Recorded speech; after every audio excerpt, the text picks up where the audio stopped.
Somewhere beneath the surface of the Mojave Desert, in tunnels that officially don't exist, a team of United States Marines encountered something that would haunt them for the rest of their lives. The year was 1989, and what started as a routine reconnaissance mission turned into an encounter with beings that should not exist, could not exist, yet were as real as the stone walls surrounding them in the darkness below. The official records list the operation as a standard underground facility inspection. The unofficial whispers tell a very different story. Listen closely to what comes next, because this is where things stopped making sense. These weren't just large men, these weren't basketball players who'd wandered into restricted military tunnels. What the Marines found waiting in those depths stood anywhere from 9 to 12 feet tall, with builds so massive that standard doorways would have been impassable. But here's what most people don't know about that day. The tunnels weren't designed for normal human proportions. Someone or something had carved passages through solid rock that rose far higher than any mine shaft or service tunnel had reason to be. Staff Sergeant Marcus Hendricks was the first to see them. He'd been sent ahead to scout a junction point where 3 separate tunnel systems converged deep beneath what topographical maps insisted was solid bedrock. The detail everyone overlooks is that Hendricks had spent 2 tours in cave systems in Afghanistan. He knew tunnels. He knew how light played tricks in confined spaces, how shadows could stretch and distort. What he saw that day wasn't a trick. The beam from his tactical light swept across the junction and caught something that made him freeze. A figure stood in the mouth of the Eastern Passage, but it stood wrong. Too tall, too still. The proportions were human, but scaled up in a way that triggered something primal in his brain. Meanwhile, 300 feet behind him, the rest of the squad was beginning to notice something else. The air pressure had changed. Technical Sergeant James Wolcott, who'd been monitoring atmospheric readings as they descended, watched his instruments spike in ways that suggested massive displacement. Something large was moving through the tunnel system, pushing air ahead of it like a living piston. But that wasn't the strangest part. The temperature had dropped 17 degrees in less than 2 minutes, and every man in that tunnel knew that wasn't natural. Underground environments are stable. They don't experience sudden thermal shifts unless something is radically altering the airflow. What happened next has been kept quiet for decades. Hendricks maintained visual contact with the figure for approximately 45 seconds before it moved. When it did, the movement was deliberate, purposeful, and utterly silent despite what must have been tremendous mass. It stepped back into the shadows of the eastern tunnel, and in that moment, Hendricks made a decision that probably saved his life. He didn't pursue. He didn't call out. He slowly, carefully backed away while keeping his weapon, trained on the darkness ahead. The training said to investigate. Every instinct said to retreat. The rest of the squad converged on his position within minutes, but by then, whatever had been standing in that junction was gone, or appeared to be gone. Corporal David Jang swept the Eastern Passage with thermal imaging and got readings that made no sense. There were heat signatures, but they were wrong. Too large, too diffuse, and moving in patterns that suggested something was deliberately masking itself, using the natural thermal variations in the rock to blend with the environment. These weren't just big people trying to hide. This was something that understood how to move through underground spaces with a level of skill that suggested they'd been doing it for a very long time. You'll want to hear what happened when they went deeper. The squad received orders to continue the mission. Standard protocol would have been to fall back, report the contact, and wait for reinforcement. Instead, they were told to press forward and document everything. Someone higher up the chain of command knew something. The way the orders came through, the specific phrasing, the emphasis on visual documentation rather than engagement, it all pointed to one uncomfortable possibility. This wasn't the first time something like this had been encountered in these tunnels.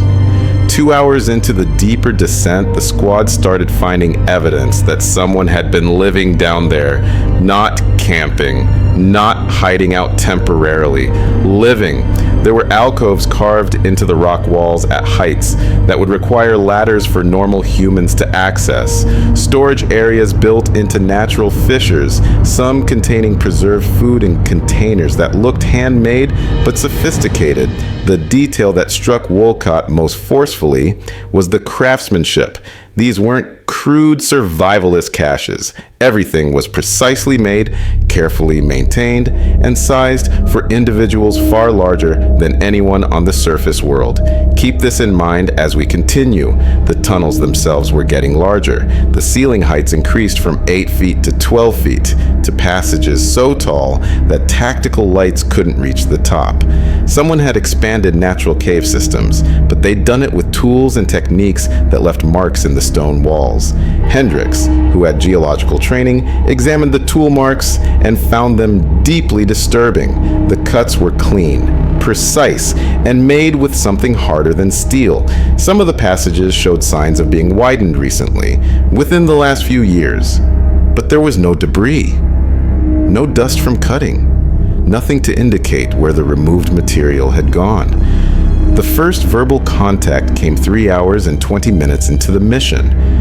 The squad had stopped to regroup in what appeared to be a natural cathedral. A massive chamber with a ceiling, lost in darkness above, and multiple tunnel openings leading off in different directions. They were checking their air supply when a voice echoed from somewhere overhead. It spoke English, but with an accent that none of them could place. Deep, resonant, and with a cadence that suggested someone choosing words carefully. What it said was simple: leave now. This place is not for you. Pay attention to this detail. The voice came from multiple directions simultaneously, bouncing off the stone in ways that made it impossible to pinpoint a source. But Zhang, who had been continuously running thermal scans, caught something. 3 heat signatures, each one massive, positioned at different heights along the chamber walls. They were above the squad, watching from positions that would have required climbing skills, or more unsettling, the ability to simply reach that high. The Marines trained their weapons upward, but the signature vanished before anyone could get a clear visual. Zhang reported something else, something that didn't make it into the official debrief. He'd been recording everything on digital storage, as ordered. When he reviewed the thermal footage later, the signatures showed anatomical details that were impossible to reconcile with known human biology. The heat distribution suggested muscle mass that would require an entirely different skeletal structure to support. The proportions were wrong in specific ways: longer arms relative to leg length, broader rib cages, skulls that seemed elongated. These weren't just tall humans, they were something else. Lieutenant Sarah Morrison made the call to fall back. She'd been monitoring communications with the surface, and what she'd been hearing in the static and broken transmissions suggested something was very wrong with the entire operation. The detail most people miss is that Morrison had clearance levels above anyone else in that squad. She knew things. When she gave the order to retreat, her voice carried a weight that went beyond tactical concern. It carried fear, and that fear was rooted in knowledge the rest of them didn't have. The withdrawal should have been straightforward. They'd mapped every turn on the way down, marked their route with chemical tracers, and maintained constant awareness of their position relative to the surface. But something had changed. The tunnels they'd descended through weren't the same tunnels they tried to climb back up. Passages that had been straight now curved, junctions that opened east now opened north. It was as if the entire underground structure had shifted while they were in the depths. Wolcott was the first to vocalize what they were all thinking. The tunnels were alive, not in any biological sense, but responsive, changing, adapting. He'd been documenting atmospheric changes throughout the mission, and the data showed something extraordinary. The air pressure, temperature, and even the chemical composition of the atmosphere had been fluctuating in patterns that corresponded to their movements through the system. When they stopped, the tunnel settled. When they moved, the environment responded. Something was monitoring them, tracking them, and possibly hurting them. That's when things got really strange. They reached what should have been their exit point, the vertical shaft they'd rappelled down hours earlier. The shaft was there, but it had changed. The diameter was different. The rope lines they'd left secured at the top were gone. Most disturbing, the shaft now extended both upward and downward from their position, meaning either they were at a different level than they'd thought, or something had carved new passage above and below them while they were exploring deeper in. Morrison tried to establish radio contact with the surface. Static. She tried emergency frequencies. More static. The communication equipment was functioning perfectly. The problem wasn't mechanical. Something was interfering with the signals, but not in any way that standard jamming would explain. Jung suggested that the rock itself might be the issue, some kind of mineral composition that blocked transmission. Hendricks pointed out that they'd had perfect communication on the descent. Something had changed, and it had changed in the time they'd been down there. You might think you know where this is going, but the truth was far more disturbing. They were 300 feet underground, possibly deeper, with no communication, altered passage structures, and the growing certainty that they were not alone. The temperature had dropped to 48 degrees, cold enough that their breath misted in the tactical light beams, and every man and woman in that squad could feel the weight of the stone above them like a physical presence. The second verbal contact was different. This time, the voice came from ahead of them, from the direction they were trying to go. It spoke the same English, the same careful cadence, but the message had changed. You were warned. Now you will see. The lights went out, not the tactical lights the squad carried. Those stayed on. The ambient light that had been present in the tunnels, a faint bioluminescence they barely noticed, extinguished completely. The darkness beyond their light beams became absolute. Total, the kind of black that exists nowhere on the surface world. Something moved in that darkness. Multiple somethings. The squad formed a defensive circle, lights and weapons pointed outward, and waited. The sound came first. Footsteps, but not like any footsteps they'd heard before. Too heavy, too measured. The sound of enormous weight being carefully placed, as if whatever was approaching was trying not to frighten them, or trying to avoid triggering a defensive response. Hendricks estimated the weight behind those footsteps at somewhere between 500 and 700 pounds per individual, and there were at least 3 of them, possibly more. The first clear visual came when one of them stepped just inside the edge of Corporal Jang's light beam. What they saw in that moment would eventually be documented in classified files that still haven't been fully declassified 3 decades later. The figure stood approximately 10 feet tall, with proportions that were human, but not quite right. The shoulders were broader than any human shoulders, suggesting a skeletal structure adapted for tremendous strength. The arms were longer, hanging to just above where the knees would be. The head was the most disturbing part, larger than a normal human head, with features that were recognizable but stretched, elongated, as if someone had taken human DNA and scaled it up without quite maintaining all the proportions. But here's what most people don't know about that moment. The being was wearing clothes, not primitive hides or crude wrappings, but woven fabric, simple in design but expertly crafted, sized for its massive frame. It stood there, just at the edge of the light, and looked at them. The eyes reflected the tactical lights like an animal's eyes would, but with an intelligence that was unmistakably human, or something very close to human. Morrison tried to speak. She'd been trained in first contact protocols, though those protocols assumed contact with foreign nationals or possibly primitive tribes, not with beings that stood 10 feet tall in tunnels beneath the American Southwest. She asked, in as calm a voice as she could manage, who they were and what they wanted. The being tilted its head, a gesture so human, it was almost more disturbing than if it had remained completely still. Then it spoke. We are the old ones. We have always been here. You should not have come. The voice was the same one they'd heard earlier, but now they could see the source. The being's mouth moved with the words, but the sound seemed to come from deeper, in its chest, resonating in a way that suggested a physiology adapted for communication in these underground spaces. The acoustics of the tunnels carried the voice with perfect clarity, and every member of the squad heard it with absolute certainty. This wasn't a hoax. This wasn't some elaborate military exercise. They were standing 300 feet underground, facing beings that had no business existing, and those beings were speaking to them in perfect English.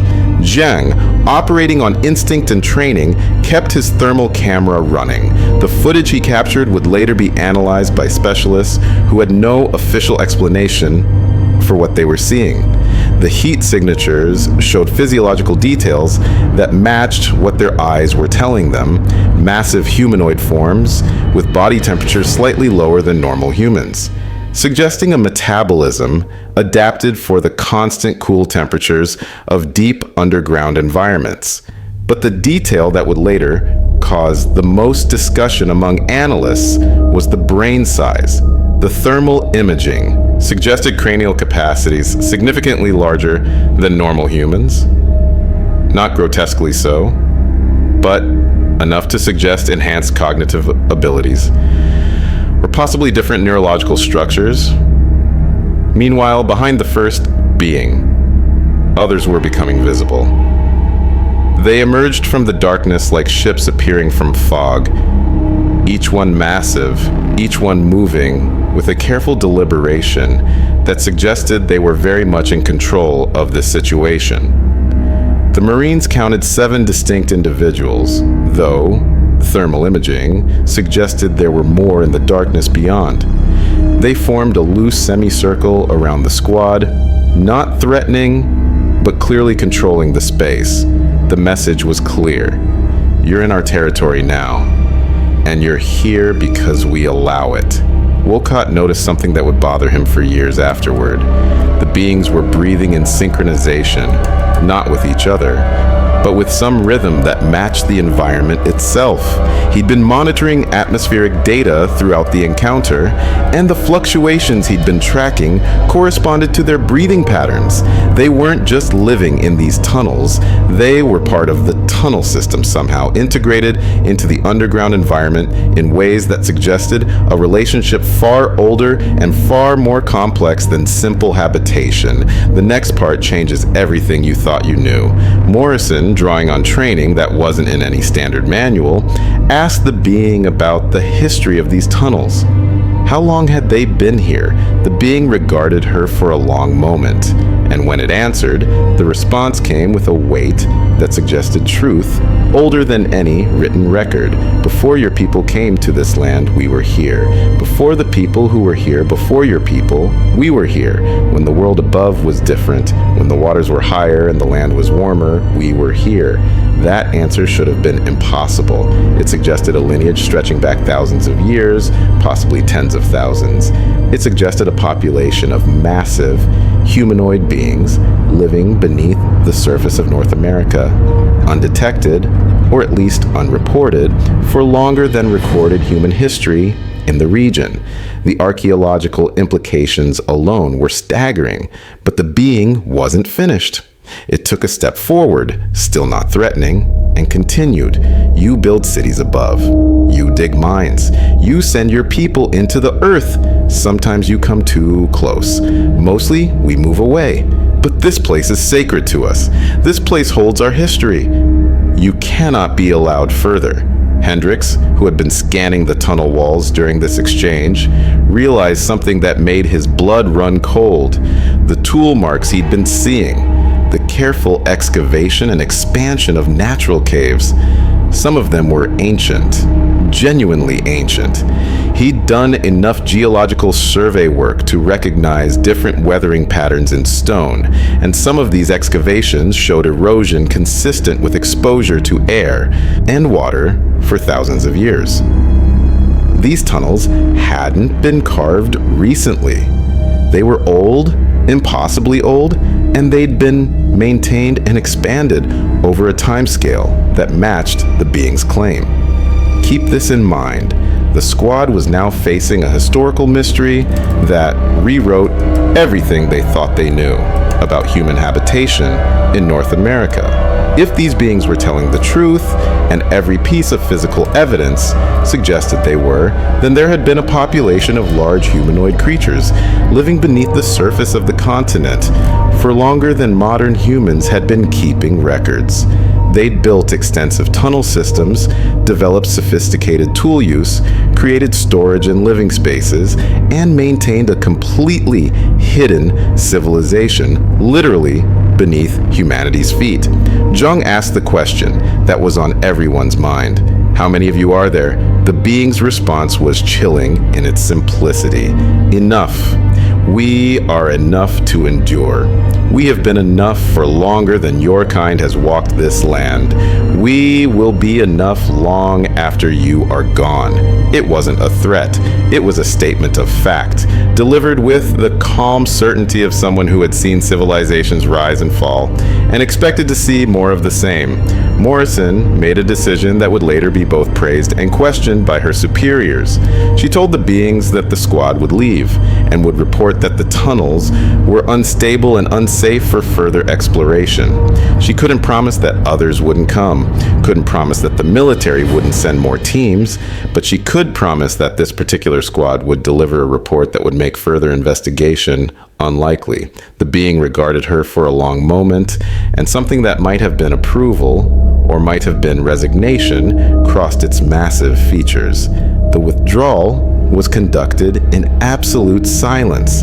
The beings watched as the Marines gathered their equipment and began the climb back to the surface. But they didn't use the altered shaft. Instead, the beings led them through a different route, a series of tunnels that eventually connected to a natural cave system that emerged in a canyon 3 miles from their original entry point. It was as if the beings were saying, "We know every inch of this underground world, we control access to it, and we choose to let you leave." The climb to the surface took 2 hours. During that time, none of the squad members spoke. What could they say? They'd encountered something that fundamentally challenged their understanding of the world. They'd met beings that suggested a hidden history of the American continent. They'd been deep in a territory that wasn't on any map and had been shown mercy by creatures that could have easily ended them in the darkness below. When they finally emerged into the late afternoon sun of the Mojave Desert, the temperature shock was almost physical. From the constant cool of the deep tunnels to the blazing heat of the desert surface, the transition felt like moving between worlds. In a very real sense, that's exactly what they'd done. Morrison immediately called for extraction and medical evaluation. Standard procedure after any extended underground operation. What wasn't standard was the debriefing that followed. The first debrief happened in a secure facility in Nevada that officially didn't exist. Morrison and her squad were separated and questioned individually by personnel who didn't identify themselves and didn't appear in any official military database. The questions were specific, detailed, and suggested that the questioners already knew most of what had happened. They weren't trying to discover the truth. They were trying to determine how much the squad members understood and how much they would talk about. Hendricks was asked about the tool marks in the stone. He described what he'd seen, provided his professional assessment that some of the excavations were thousands of years old and was immediately shut down. The questioner told him that his assessment was incorrect, that he'd been underground too long, and his judgment was compromised. When Hendricks insisted on the accuracy of his observations, he was informed that the matter was classified and that any further discussion would result in criminal charges. Zhang's thermal footage was confiscated. Every byte of digital storage, every backup, every copy was removed from his possession. He was told that the equipment had malfunctioned, that what he'd recorded was impossible and therefore irrelevant. When he pointed out that the footage had been reviewed in real time during the operation, and that Morrison had seen it and confirmed its accuracy, he was informed that his memory of events was incorrect due to stress and oxygen deprivation. Wolcott's atmospheric data suffered the same fate. Confiscated, classified, and officially declared unreliable. The pattern was clear. Everything that provided physical evidence of what they'd encountered was being systematically erased from the official record. The squad members themselves would be allowed to remember, but they would have no proof, no evidence, nothing to corroborate their story if they ever chose to tell it. Morrison faced the most intensive questioning. As the ranking officer, she'd made the decision to withdraw, to negotiate with the beings, to effectively acknowledge their claim to the underground territory. Her questioners wanted to know why she'd made that decision, what authority she'd relied on, what protocols she'd followed. She told them the truth, that she'd followed her judgment as the officer in command, that she'd assessed the situation and determined that the mission objectives, whatever they actually were, didn't justify the risk to her personnel. What she couldn't tell them because the words didn't exist to explain it, was that she'd felt something down there in those tunnels. Recognition. Not personal recognition, but something deeper. Standing in front of those massive beings, she'd felt the weight of their history, the reality of their existence, and she'd known with absolute certainty that humanity was not the only intelligent species that called Earth home. We'd just been lucky enough, or perhaps arrogant enough to assume we were. The official report filed after the operation was 3 pages long. It stated that the squad had entered an abandoned mine system, encountered unstable geological conditions, and withdrawn after determining that further exploration posed unacceptable safety risks. The tunnel system was officially closed, marked as hazardous, and removed from any future operational planning. No mention of the beings, no mention of the ancient excavations, no mention of anything that had actually happened 300 feet below the desert floor. But here's what the official report didn't include. Within 2 weeks of the operation, the entire tunnel entrance they'd used was buried under a controlled demolition that was officially listed as routine geological stabilization. The natural cave system the beings had used to lead them to the surface was similarly sealed, though with more subtlety, made to look like a natural collapse rather than deliberate action. Every access point to that underground system that could be identified was systematically closed over the following months. You'll want to pay attention to what happened next, because this is where the cover-up becomes undeniable. The squad members were reassigned, not together, not to units where they could compare notes or support each other's stories. Morrison was sent to a logistics position in Germany. Hendricks went to a training facility in Georgia. Zhang ended up in Japan. Wolcott was transferred to a desk job in DC. The rest of the squad was similarly scattered across the globe, each one isolated from the others, each one in positions where any talk of giant humanoid beings in underground tunnels would be dismissed as stress, imagination, or worse. 3 of the squad members tried to go public in the years that followed. Private First Class Jennifer Marks gave an interview to a paranormal researcher in 1992. She described the encounter in detail, provided names and dates, and insisted that she had seen beings that stood over 9 feet tall in tunnels beneath the Mojave Desert. The interview was published in a fringe magazine that few people read and even fewer people took seriously. Marks was subsequently diagnosed with post-traumatic stress disorder and medically retired from the service. Her testimony was dismissed as the product of mental illness. Corporal Jang tried a different approach. He attempted to file a Freedom of Information Act request for the operations records, the thermal footage he'd captured, the atmospheric data Wolcott had compiled. The request was denied on grounds of national security. He appealed.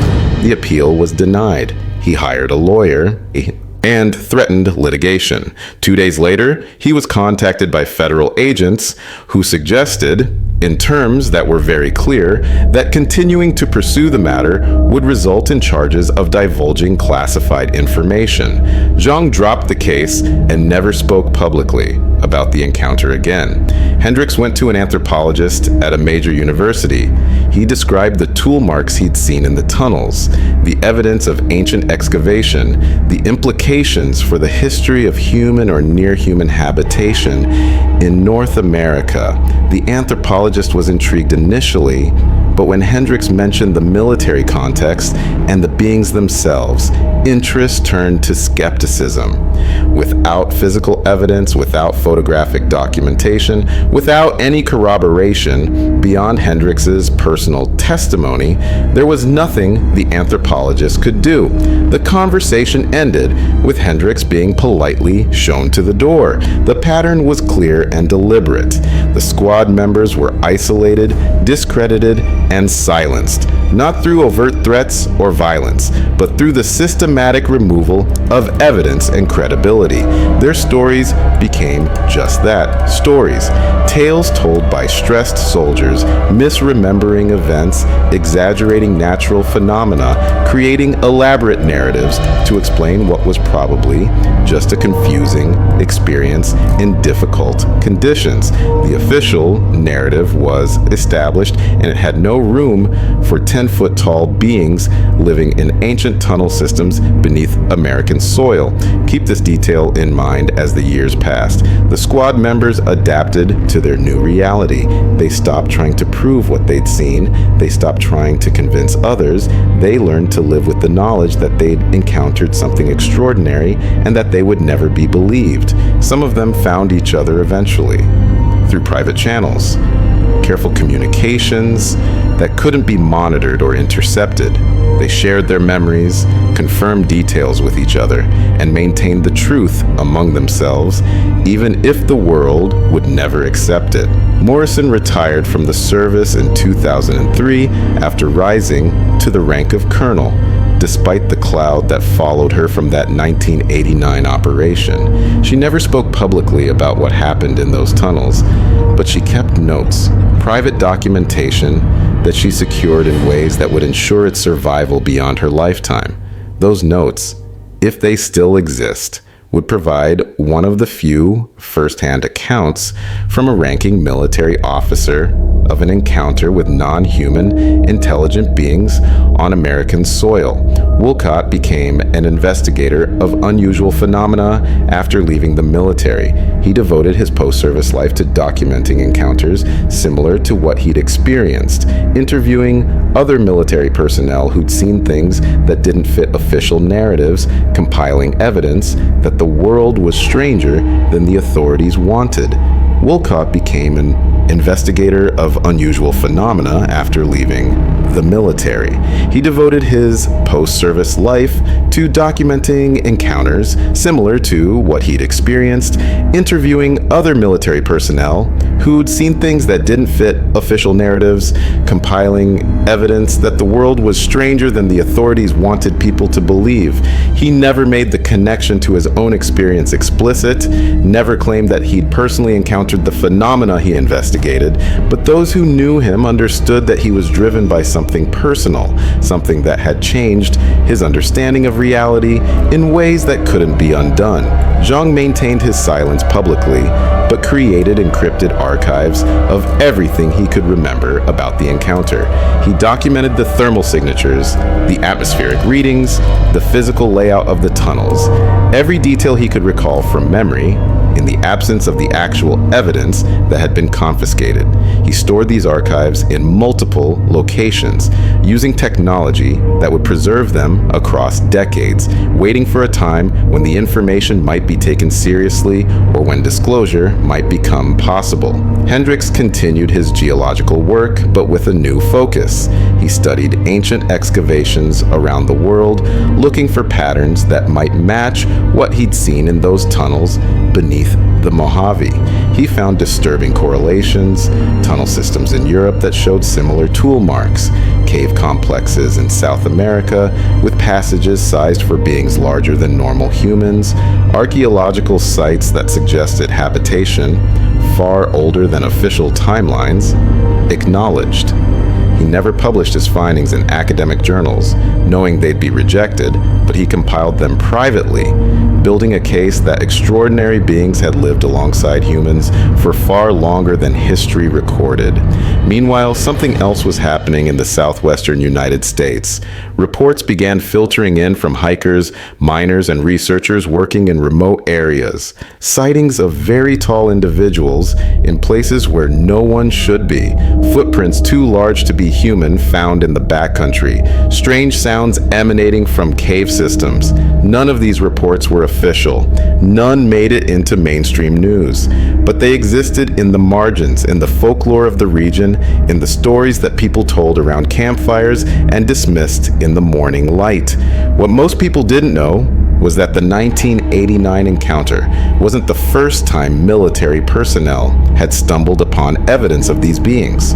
Wolcott, through his investigation work, uncovered references to earlier incidents. A mining operation in Nevada in 1976 that had been abruptly shut down after workers reported seeing enormous figures in newly excavated passages. A geological survey team in Arizona in 1968 that had gone missing for 3 days before emerging with stories of underground chambers and beings that watched them from the darkness. A construction crew in New Mexico in 1954 that had broken through into a pre-existing tunnel system and found evidence of recent habitation by something that wasn't human. Each incident followed the same pattern. Initial reports that seemed credible, official investigation that concluded nothing unusual had occurred, systematic silencing of witnesses through reassignment, discrediting, or in some cases, simply making them disappear from public record. The infrastructure for covering up these encounters had been in place for decades, possibly longer. Some organization within the government or military had been aware of these beings for a very long time and had made the deliberate decision to keep their existence hidden from the public. But here's what changed everything.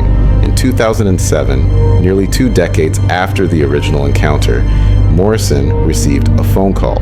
The voice on the other end identified himself as a researcher working for a private organization that investigated anomalous phenomena.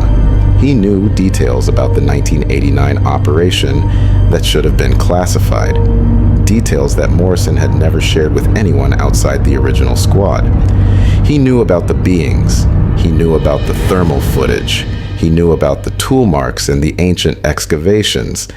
And he told Morrison something that made her blood run cold. The beings were moving. According to the researcher, seismic monitoring stations across the southwestern United States had been detecting unusual activity. Not earthquakes, not natural geological processes, but vibrations that suggested massive excavation work happening deep underground. New tunnel systems were being carved. Existing passages were being expanded. Whatever population of these beings existed beneath the surface, they were engaged in a building project of enormous scale, and they were doing it in a way that suggested urgency. The researcher had a theory.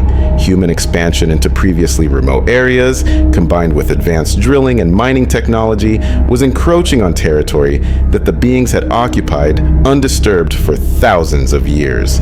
They were being pushed deeper, forced to expand their living space into areas that might not be ideal might not have the resources or the environmental conditions they preferred. The beings weren't just ancient inhabitants of the underground world, they were refugees in their own territory, displaced by the relentless expansion of a surface civilization. Morrison met with the researcher in person 3 months later. What she learned during that meeting would inform the rest of her life. The organization he worked for had been tracking these beings for over 50 years. They had documentation going back to the late 1800s, stories from frontier settlers about giants in the wilderness, Native American legends that spoke of tall people who lived beneath the earth, geological surveys that had found inexplicable tunnel systems that predated any known mining activity in the region. The organization had even identified possible population centers, areas where the concentration of underground activity suggested larger communities. One was beneath the Four Corners region, where Arizona, New Mexico, Colorado, and Utah met. Another was in the Sierra Nevada mountains of California. A third was deep beneath the Ozarks in Arkansas and Missouri. Each location showed the same characteristics: extensive natural cave systems that had been modified and expanded, evidence of long-term habitation, seismic activity that suggested ongoing excavation, and an absolute absence of any official acknowledgement that anything unusual was happening in these areas. Keep this in mind. The beings weren't just scattered individuals or small family groups. They had society, organization, possibly even government of some kind. The researcher showed Morrison satellite imagery that had been enhanced using proprietary analysis techniques. In certain wavelengths, in certain conditions, you could see heat signatures rising from ventilation shafts hidden in remote canyons and mountain valleys. Not enough heat to suggest industrial activity, but enough to indicate that something was generating warmth in spaces that should be cold stone. The beings were there, hundreds of them, possibly thousands, living their lives in a world that existed parallel to human civilization, but completely separate from it. The researcher asked Morrison a question that she'd been asking herself for nearly 2 decades. What did the beings want? Why had they let the squad go? Why had they revealed themselves at all when they'd managed to remain hidden for so long? Morrison had thought about this constantly since that day in the tunnels. The beings had shown mercy, yes, but they'd also sent a message. They demonstrated their presence, their intelligence, their control over their territory. They'd made it clear that human intrusion into their world would be noticed and could be stopped if necessary. Pay attention to this next part. The beings, Morrison realized, were giving humanity a choice. They could have remained completely hidden. The squad could have disappeared in those tunnels, just another group of military personnel lost in a training accident or equipment failure. But instead, the beings had revealed themselves, had communicated, had allowed the Marines to return to the surface with knowledge that something extraordinary existed beneath the earth. It was a warning, but it was also an invitation to understanding, if humanity was willing to accept it. The researcher told Morrison about other encounters that had ended differently. Cases where civilians had stumbled into the being's territory and had never returned. Search parties that found no trace, no evidence, nothing to suggest what had happened to the missing individuals. The beings were capable of violence when necessary, capable of protecting their territory, absolutely, if they chose to. But they seemed to prefer avoiding conflict, moving away from human expansion, rather than confronting it directly. Morrison asked the question that had haunted her since the encounter. How many of them were there? The researcher's answer was sobering. Based on the evidence his organization had compiled, the estimated population of these beings in North America alone was somewhere between 10,000 and 50,000 individuals. Not a huge population by human standards, but substantial enough to sustain itself across generations. Large enough to maintain genetic diversity, to preserve knowledge and culture, to build and maintain the extensive underground infrastructure they clearly possessed. You might think that would be the end of the story, but what happened next proved that the situation was far more complex than anyone had imagined. In 2012, a spelunking team in Kentucky discovered a passage that led to a chamber filled with artifacts. Stone tools, yes, but also worked metal objects, bronze, possibly copper, fashioned into implements whose purpose wasn't immediately clear. The metallurgy was sophisticated, and the designs didn't match anything in the archaeological record of Native American cultures in the region. The discovery should have made international news. Instead, within 48 hours, the site was seized by federal authorities. The spelunkers were detained, questioned, and released with warnings about trespassing on government property. Though the land where they'd been exploring had been privately owned, the artifacts disappeared into storage somewhere, classified under national security protocols that made them inaccessible to researchers. The passage they discovered was sealed with concrete, and the entire area was purchased by a shell corporation that could be traced back to Department of Defense funding if you knew where to look. Wolcott investigated the Kentucky incident as part of his broader work. He managed to interview one of the spelunkers who had been there, and what the man described matched perfectly with what the Marines had seen in the Mojave tunnels. Passages too tall for normal humans, tool marks in the stone that suggested advanced cutting techniques, and most significantly, the sense that they'd stumbled into a space that was actively maintained, not an abandoned ruin, but a living part of an inhabited environment. The spelunker mentioned something else, a detail that Wolcott found particularly significant. As they'd explored the chamber with the artifacts, they'd heard sounds from deeper in the passage system. Not animal sounds. Not the random echoes of dripping water or shifting stone. Rhythmic sounds that suggested tool use, possibly even voices, though too distant to make out clearly. They'd left quickly after that, spooked by the realization that they weren't alone in those tunnels. Whatever was making those sounds was somewhere ahead of them in the darkness, and none of them wanted to find out what it was. Zhang's encrypted archives contained an analysis that he'd never shared publicly. He'd spent years comparing the thermal signatures he'd captured with known animal biology, trying to find anything in nature that matched the physiology of the beings they'd encountered. The closest match, disturbingly, was with extinct hominid species. Neanderthals showed some similarities in terms of robust skeletal structure and muscle mass, but the beings were far larger. Gigantopithecus, an extinct genus of ape from Asia, showed the right size proportions, but the beings were clearly bipedal in ways that Gigantopithecus wasn't.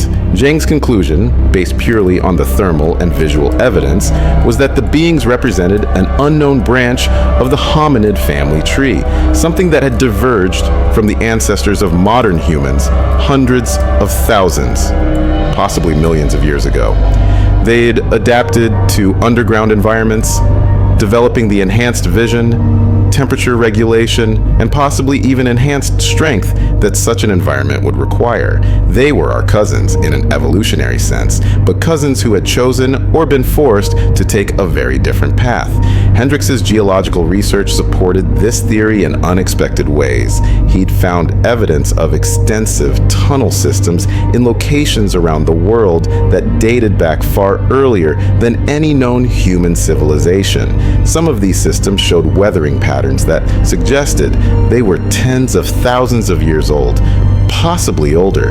In several locations, he'd found the same characteristic tool marks that he'd seen in the Mojave tunnels. Someone had been excavating and maintaining these underground spaces for a very long time, far longer than modern humans had been building cities on the surface. The implications were staggering. If the beings were indeed a branch of the hominid family tree that had adapted to subterranean life, then they represented a parallel development of intelligence and culture that had proceeded completely independently of human civilization. They'd developed tool use, possibly metallurgy, definitely architecture and engineering in their tunnel systems. They had language, organization, probably art and culture, and all the things that define intelligent society. And they'd done it all in darkness, in a world that humans had barely begun to explore. Meanwhile, the researcher who had contacted Morrison was compiling a comprehensive history of human being interactions. What he'd found was disturbing in its consistency. Going back hundreds of years, there were reports from cultures around the world about tall people who lived underground or in remote mountain regions. The legends were remarkably similar despite the vast geographical distances involved. They spoke of beings who were larger than normal humans, who possessed great strength and wisdom, who avoided contact with surface dwellers but would occasionally interact when circumstances required it. In some cultures, these beings were revered as guardians or teachers. In others, they were feared as monsters or demons. But beneath the cultural interpretation, the descriptions were consistent enough to suggest that people were encountering the same phenomenon across continents and centuries. The beings existed.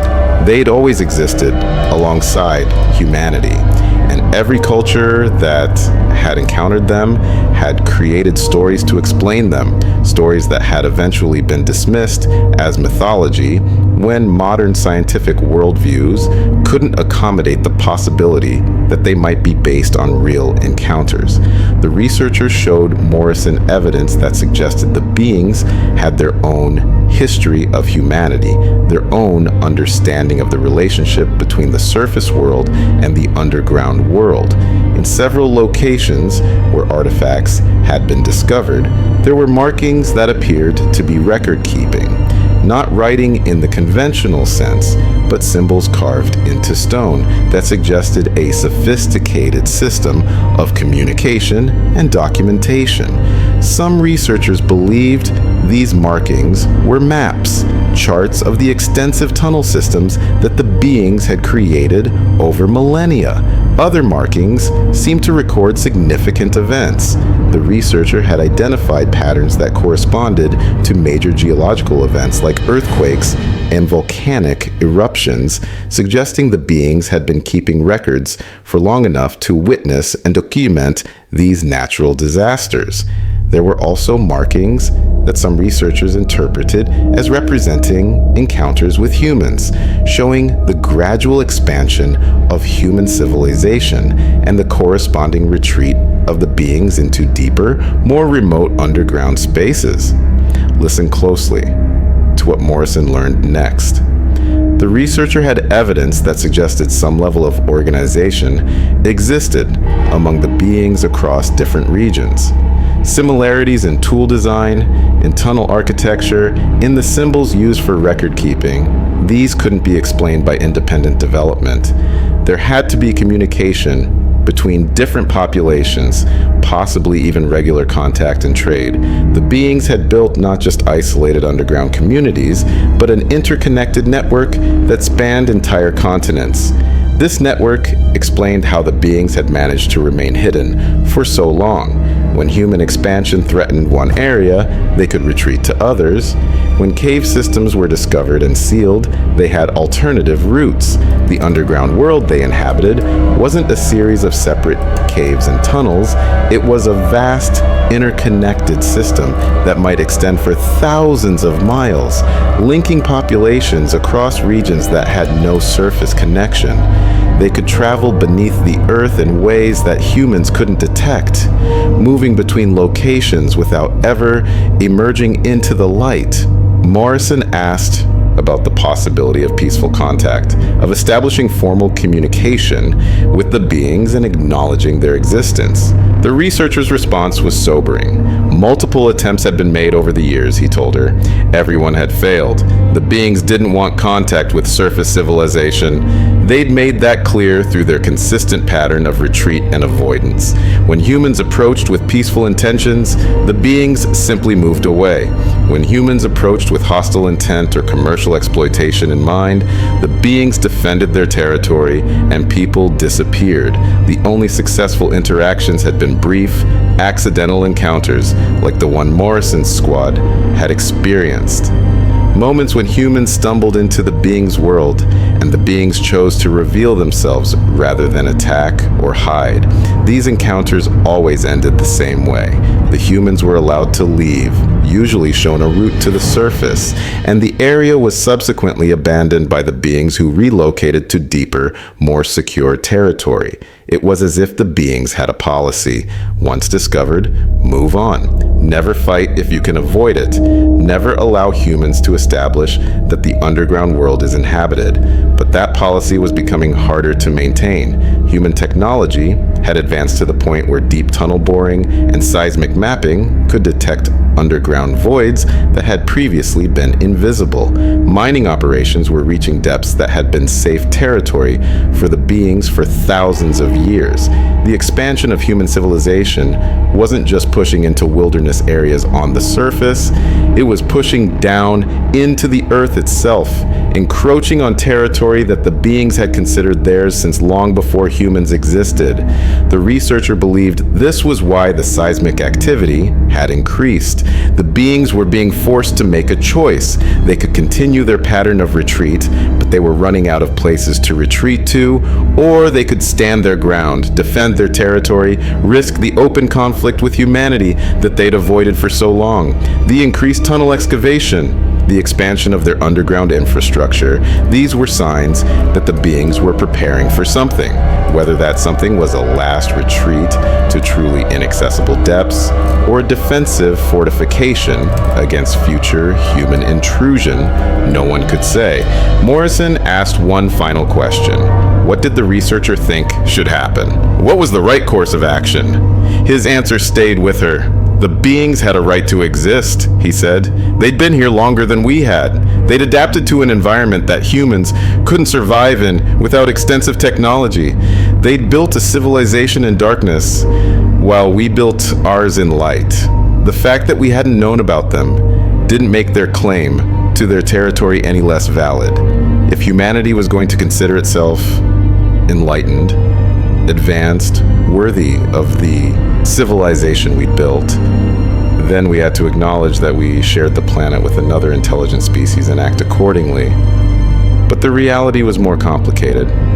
The forces driving human expansion underground weren't abstract.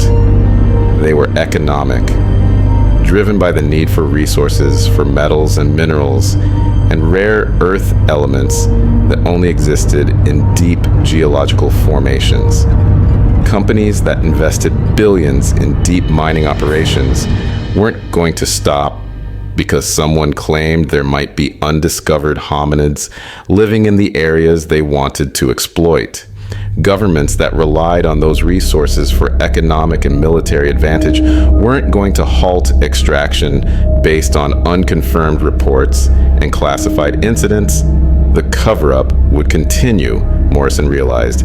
It had to continue because the alternative was too complex, too challenging to the fundamental assumptions of human civilization. Acknowledging the beings meant acknowledging that we weren't alone on Earth, that intelligence and culture could develop in forms radically different from our own, that our expansion and development might be displacing or destroying another civilization.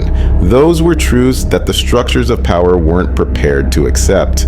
Years passed. Morrison maintained contact with the researcher and with those members of her original squad who were still alive and willing to talk. They shared information, tracked new reports of encounters, documented the slow encroachment of human activity into areas they knew the beings inhabited.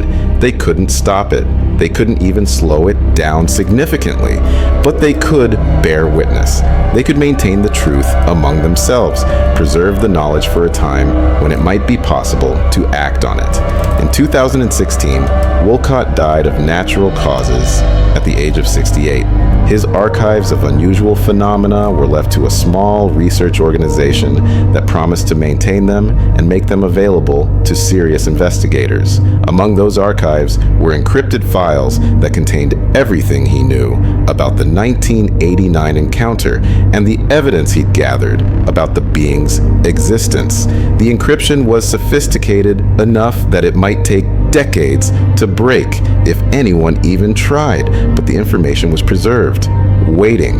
Zhang retired from his work in 2019 and moved to a remote area of Montana. He'd never married, never had children, never really settled into civilian life in ways that seemed normal to those who knew him casually.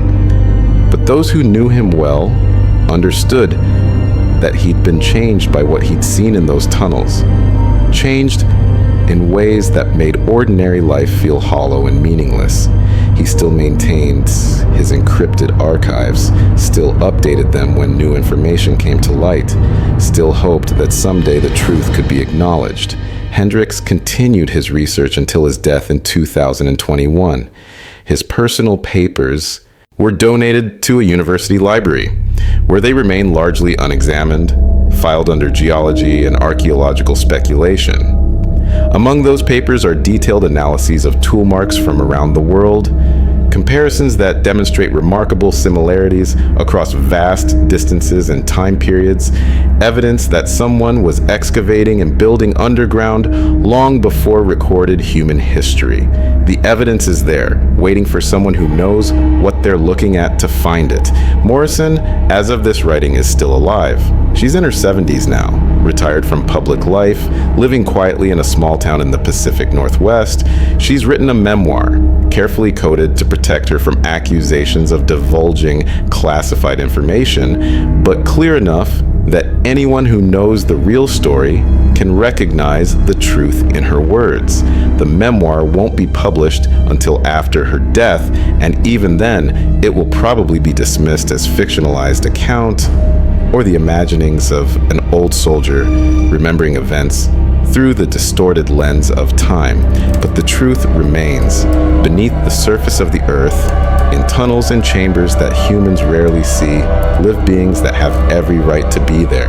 They're intelligent, they're organized, they've built a civilization in darkness that has endured for longer than ours has existed in the light. They don't want contact with us. They don't want our recognition or our acknowledgement. They just want to be left alone to live their lives in the spaces they've occupied since before we descended from the trees. The 1989 encounter wasn't an anomaly. It was a glimpse into a reality that exists parallel to our own, a reminder that the world is stranger and more complex than our civilizations and sciences have acknowledged. The Marines who descended into those tunnels weren't the first to encounter the beings, and they won't be the last. As human expansion continues, as drilling and mining push deeper into the earth, encounters will become more frequent. How humanity responds to those encounters will say everything about who we are and what we value. Will we choose to acknowledge that we share the planet with another intelligent species? Will we find ways to coexist, to respect their territory and their right to exist?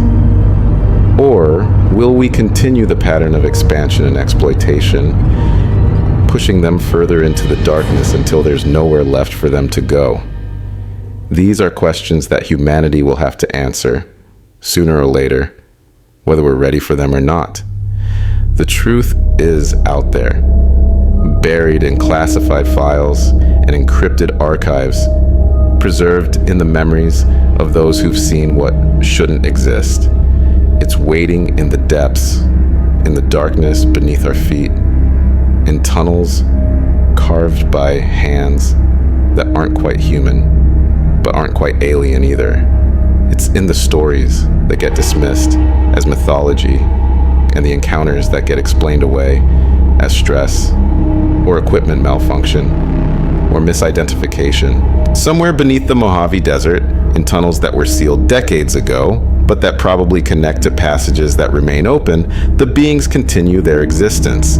They remember the encounter with the Marines just as the Marines remember it. They know that humanity knows. They exist. At least some elements of humanity do. And they've made their choice to remain hidden, to avoid conflict, to hope that the surface world will leave them in peace to live as they've always lived.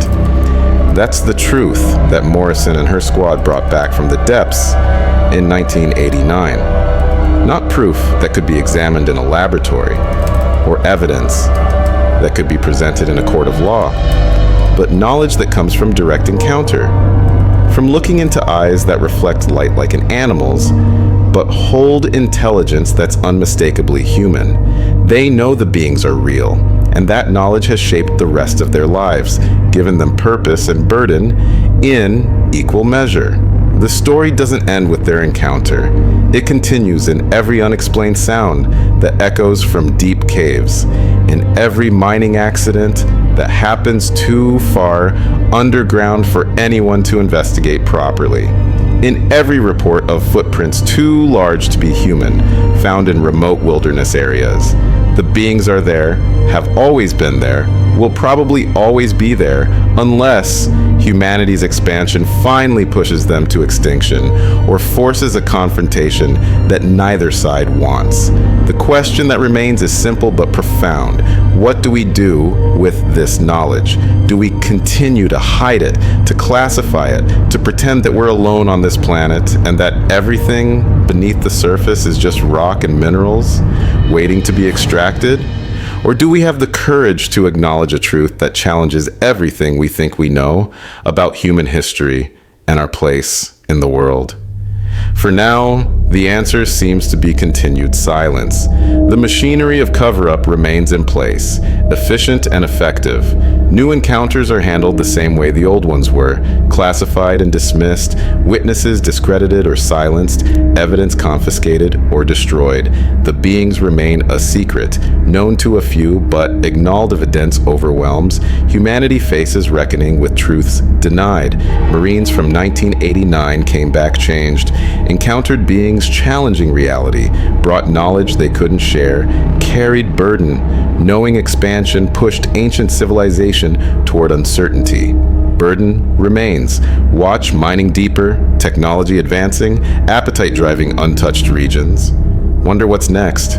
Will next humans choose respect, like Morrison, or exploitation? Answer determines beings' fate and something fundamental about us. Beings never asked discovery, avoided millennia, built where we couldn't reach. Technology caught up. We reach them now. This is truth Morrison brought. Knowledge classified decades. Reality beneath. Beings there. Always been. What happens next ours to decide.